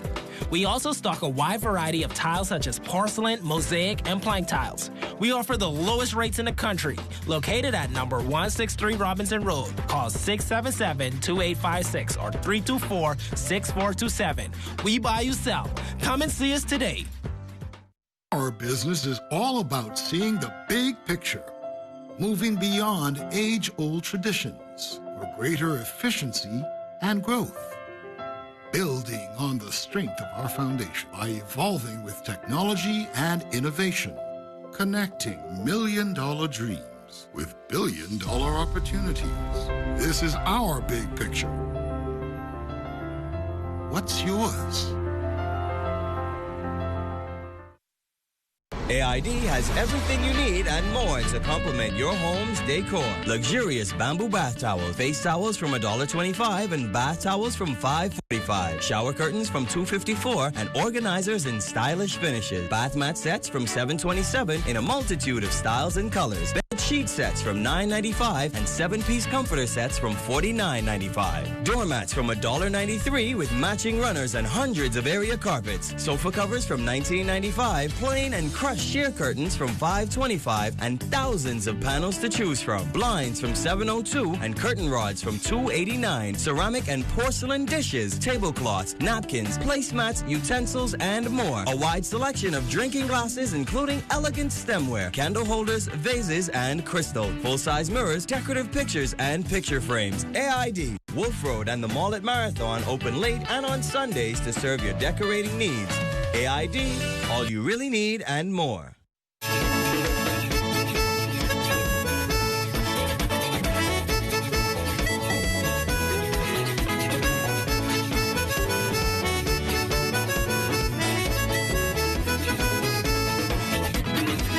Well, 1 week down, 1 week to go. Bimini residents begin the second week of their lockdown tonight. This as authorities try to put a lid on the spread of COVID-19 there. We got this update from Administrator Cleola Pinder. It went very well. Everything was organized and planned, and persons did not feel as if they didn't have access to anything that they would have needed. And so it went very well. Persons utilized the hotline, calling in for items that they may have needed, or whether it was cooking gas or whether it was the canned gas or the portable stove. Whatever the needs were, if it was a hot meal, somebody didn't have the means of cooking. So, persons were calling in. I think I had 1 or 2 persons that needed fuel for their generators, and so the Defense Force was able to assist. So it went very well the first week. Pinder says as Biminites begin the next 7 days in lockdown, corporate citizens are lending their support. We have one of our popular bakeries here, Charlie's Bread. He's donating bread to the seniors this week, and I guess those vulnerable among us. We have about 283 seniors, and so I'm not sure if he's going to bake that many bread, but he will be baking bread tomorrow morning. We have the Bimini Innovations Distribution Depot, one of the little businesses here on the island. They make jams, and so we'll be providing jams to go along with that bread. This weekend, we are expecting 2 mailboats in. So we're organizing where we would have asked persons to register with the mailboat so that we have their names and their phone contacts. Persons would have had to pay their freight in Nassau for the most part so that we can just deliver the packages to the individuals who may have packages coming on the boat, because, of course, nobody will be allowed to come and collect their packages. It was back to the sanctuary yesterday for members of the Zion Baptist Church in Matthewtown in Nagua. That island was among those cleared for restricted worship with proper safety protocol measures in place. Senior Pastor Julian Lang says while their worship was not interrupted thanks to modern technology during the worst of the pandemic, he was happy to welcome his members back into the sanctuary. It was a great time of celebration in the presence of God, and I could see the excitement on the faces of the members. We wanted everyone to feel welcome as they returned for the first time, so we put balloons and a welcome sign at the main entrance along with a sanitizing station. Sanitizer was also available inside the sanctuary, and the ushers did a wonderful job of ensuring that persons were seated 6 to 7 feet apart, and everyone was required to wear their mask. Our praise was in no way hindered by the changes. We had a marvelous time in Zion in Nagua, and we are looking forward to more times together as a body. We are praying with faith for the healing and protection of our nation and the other nations of the world. All right, it's time for a check of your weather. Let's check in with Chief Meteorologist Basil Dean. Hi, Baz. Hi, Keisha. A weekend it was. Lots of rain, almost near record-breaking, but we didn't quite make it. We had about 4.37 inches of rain fell yesterday, which was Sunday. The record for a one-day total is 5.74 inches, and that record still stands. And right now, we're going to take a look at temperatures around the Family Violence, and they are brought to you by Family Guardian Insurance Company. We're protecting you. 79 degrees in Freeport, Grand Bahama, Green Toll Key at 79 in Marshall, Abaco. They have a temperature of 78 degrees. The Berry Islands, 80 degrees, 81 in Alistown, Bimini, 79 in Harbour Island. Rock Sound, Eleuthera, 80 degrees also in Otterstown, Cat Island, Stanley Key, and Kemp Space, St. Andrews, Fresh Creek, Central Andrews as well. They're all reporting 81 degrees. 80 degrees in San Salvador and Rum Key, Georgetown, Exuma at 82 degrees, 82 in Ragged Island, Clarence Town, Long Island, Crooked Island, Betsy Bay, Acklands, Matchetown, and Agua, 84 degrees, and the Turks and Caicos Islands at 83 degrees. And your boating forecast tonight is brought to you by Builders Mall, home of FYP, the Tile King, and the Paint Center. In the Northwestern Islands, southeast to south winds to speeds, they're going to be around 15 to 20 knots, particularly in the extreme northwest Bahamas. Wave heights up 4 to 6 feet over the ocean. The high tide tonight will take place at 10:45.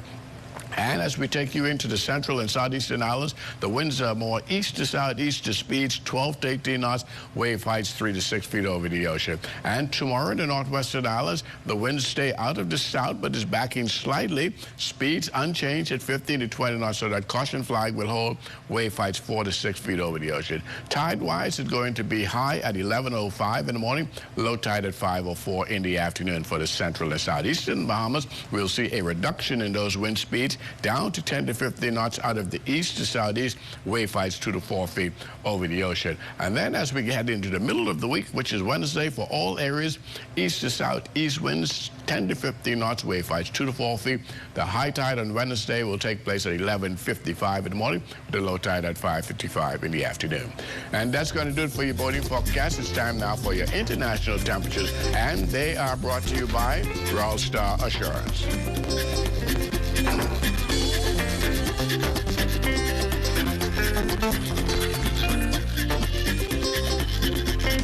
Baby, my blind man can see. Baby, my blind man can see.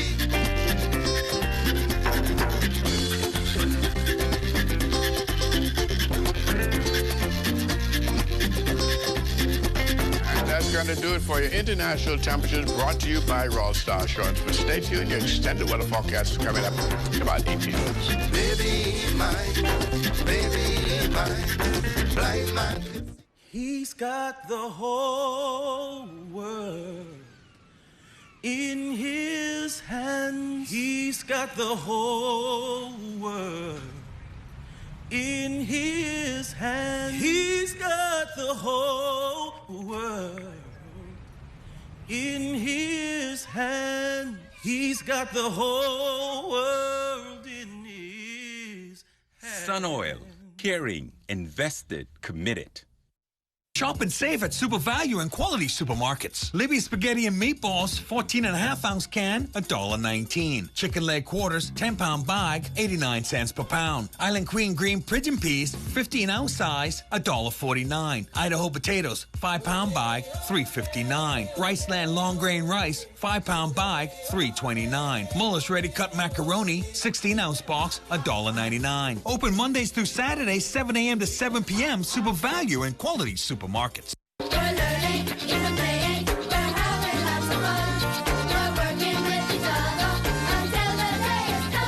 With me is the music teacher at the Freeport Primary School, Mrs. Stephanie Seymour. And with this COVID-19, it's a new way of learning. Mrs. Seymour, how has that process been going since school has been closed? I think it has been going really smoothly. Like I said, the teachers have been on the ground from day one, really trying to reach their children, trying to make sure the lessons continue, that there are no gaps, especially those children who are in grades 3 and 6, who should be up for GLAT whenever GLAT comes on. Their teachers are really working hard to make sure they continue with them and there are no gaps and they're not left behind. Some kids we have not been able to contact for whatever reasons. I think 1 or 2 might have gone away, and of course they're now stuck wherever they are during that period when the borders were closed. But yeah, we are doing as well as we can do with the ones we have, and they are excited and they are working. Now, you're a music teacher. How do you incorporate that when the emphasis is on numeracy and literacy?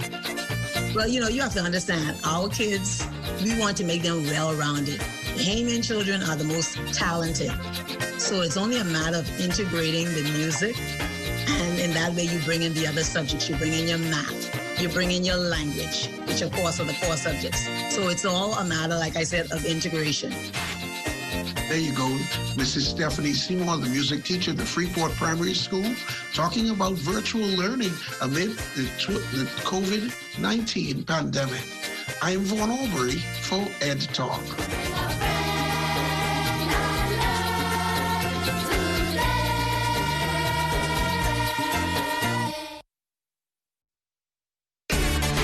Life is better with Rubis Rewards. Just fuel up and swipe for your chance to win free fuel, cash back in our stores, restaurant and store discounts from our partners, plus prizes and surprises.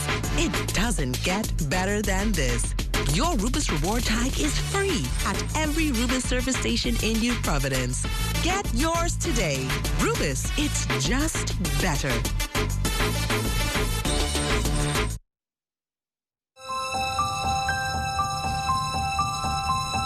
No matter what your goals are in life,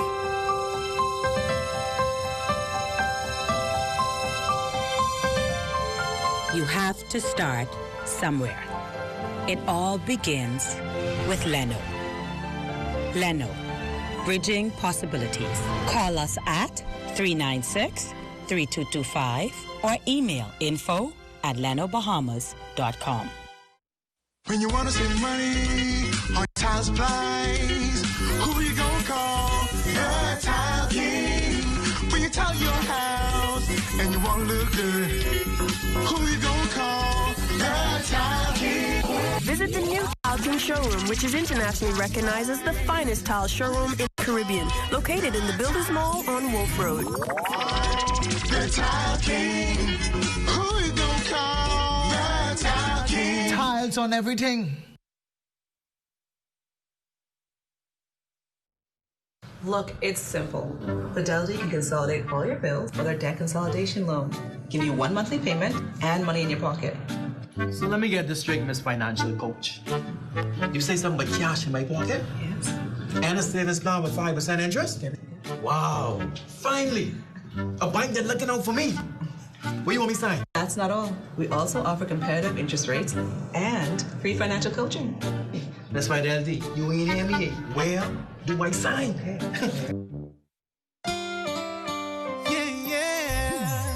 Let's make this moment last forever. Let's start a family together with a house, a car, and kids.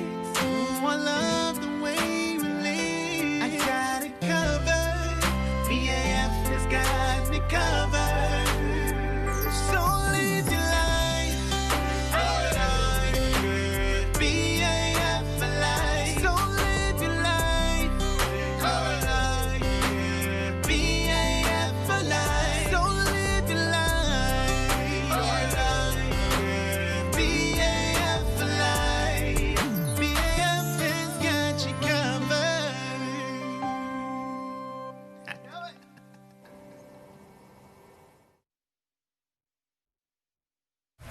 Well, it's been a while since patrons have been able to go to their favorite barber or beauty salon to get a shape-up or a new hairdo. Well, professionals in the field are also eager to get back to work, realizing that it'll be under new conditions. Here's Jimenita Swain. I definitely plan to adhere to all of the protocols necessary to protect myself and my clients. Both myself and my clients would need to wear a mask. We sanitize all of our products, all of our equipment, but we also want to make sure that hand washing is adhered to properly. We don't want to have persons waiting in the area where persons are being serviced. So we want to make sure that we're working one-on-one. Shanice Evans is a cosmetologist and nail technician in a local salon. Like her fellow professionals, she is eager to get back to work. Makeup is another area which some may say is not essential as others, but makeup artist Lucina Sawyer says keeping things hygienic is important. I am making sure that I have, all the systems in place to keep everything clean.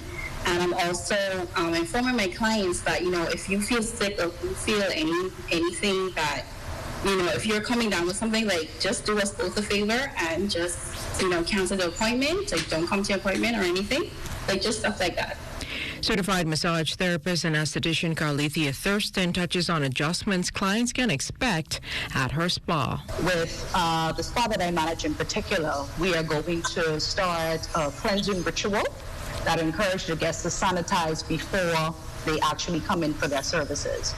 We also have rituals pertaining to the use of saunas, the use of steam rooms, so that we can be able to actually cleanse the body before they actually have the massage. We're also going to implement more of the PPEs in our manicure, pedicure procedures as well as massages. Thurston says customers visiting the spa will see a big difference when business resumes as a result of the COVID-19 protocols. However, she notes the loss of revenue has been great. There's no income at all. And then we also have some massage therapists as well as estheticians who only work on commission.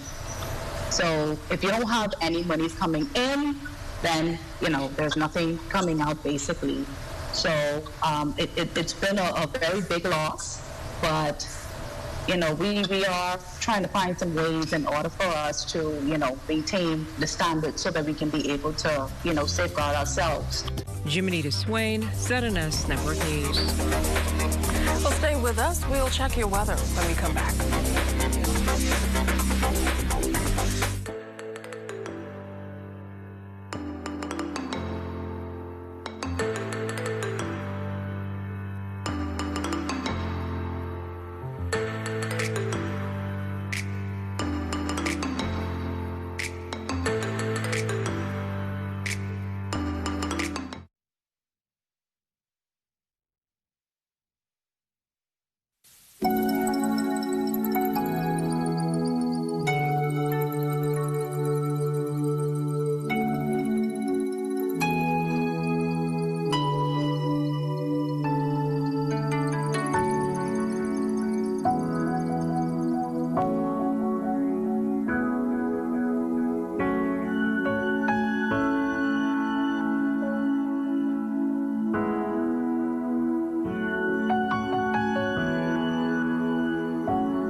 hurricane watch or warning has been issued, it is extremely important to be prepared and know just what to do. Stay informed about the storm's path by listening to the radio or television for hurricane progress reports. Check emergency food and household supplies. Be sure you have extra batteries for flashlights and radios. Bring in outdoor items like lawn furniture and garden tools. Anchor objects that cannot be brought inside. Secure buildings by closing and boarding up windows. Remove outside antennas and satellite dishes. Turn refrigerators and freezers to the coldest settings, opening only when absolutely necessary and closing quickly. Purchase ice and store it in an ice chest. Keep drinking water in clean jugs and bottles. Clean your bathtub with bleach and fill it with water for washing and flushing, not for drinking, making sure to keep the bathroom door closed so that small children cannot access the filled tub. Do not go out to videotape or take photos of the storm. Take pictures from inside where it is safe and dry. There is no harm in being overly cautious where a hurricane is concerned. It is truly better to be safe than sorry. This public service announcement has been brought to you by the Broadcasting Corporation of the Bahamas in conjunction with the National Emergency Management Agency. Hi, my name is Callie, and I am 5 years old. Today I'm going to tell you a little bit about the coronavirus. The coronavirus is a little tiny invader that gets into your body and makes you really, really sick. Some people get over it, some people don't. This virus is so tricky, it makes you think you have the flu. So you may experience a high fever, difficulty breathing, and tiredness. But don't worry. Here are some steps to protect you from the coronavirus. Step 1, wash your hands with soap and water for at least 20 seconds. If you don't have soap and water, use hand sanitizer. Step 2, if you need to cough or sneeze, do it in your elbow. Achoo! Step 3, avoid touching your eyes, your nose, and your mouth. Step 4, eat healthy foods to make you big and strong. Step 5, listen to your mommies and daddies to keep you safe from the coronavirus. Bye, be safe, stay inside. This public service announcement was brought to you by the Ministry of Health and Bahamas Information Services. Time now for weather. In our final look at weather, we have this tropical wave, which is just dragging across the northwest Bahamas, and that will start to lift, however, tomorrow. And by early afternoon, we should see some relief in the rains, particularly over the northwest and central parts of the country, as that area continues to move towards the north. An area of low pressure model is suggesting will also form somewhere on the Florida Peninsula during the early morning hours, but that will track towards the north and dissipate rather quickly, so it wouldn't be a major factor to us at all, save for enhancing the rains during the morning hours. Our forecast for tonight calls for mostly cloudy conditions with a few more showers. Even an isolated thunderstorm could pop up here and there in spots. The low temperature tonight getting down to about 77 degrees. Tomorrow we look at a couple more showers during the morning hours, and as we said, as we get into the afternoon hours, you'll see an improvement in terms of the rains. The clouds will linger around in the afternoon hours, so turning mostly cloudy and still a little bit breezy in the afternoon. The high temperature tomorrow getting up to 86 degrees. And your extended weather forecast, a couple isolated residual showers on Wednesday, but generally speaking, Wednesday is looking pretty much okay. That will continue for the balance of the week, taking us into the weekend, and those daytime temperatures getting back up into the upper 80s. Keishla. All right, thanks a lot, Basil. That does it for us in the Bahamas tonight. On behalf of all of us, thanks so much for looking in. Have a good night, everyone.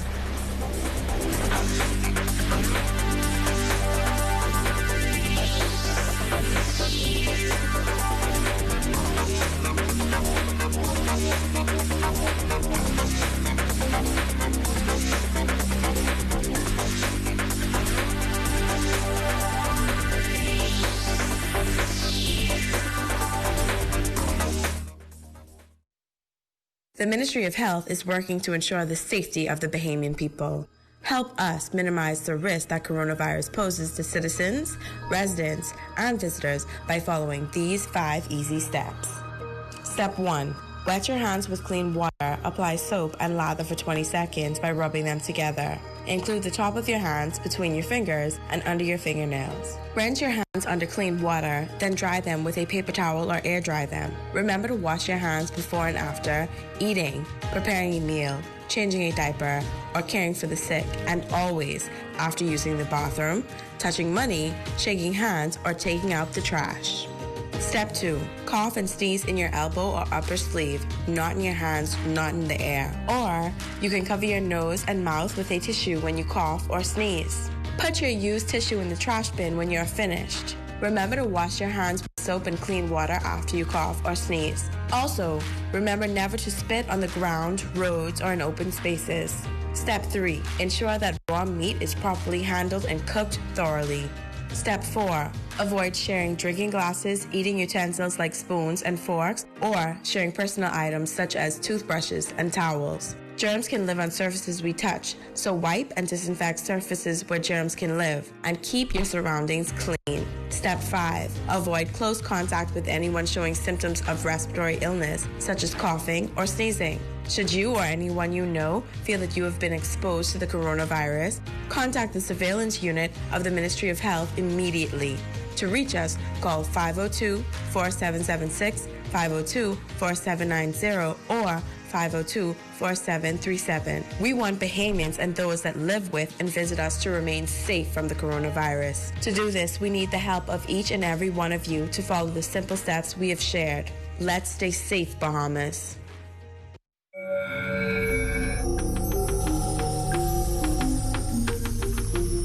You're watching the ZNS Network, the People's Station.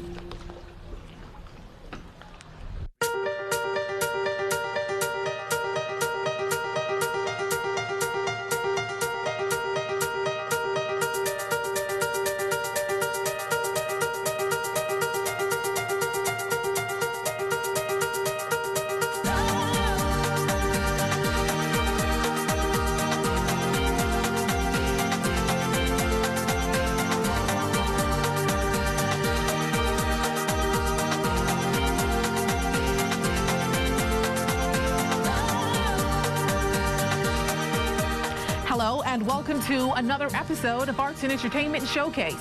I'm Melissa Knowles. Now, coming up this week, we'll see how this artist pushes the envelope with sculpture.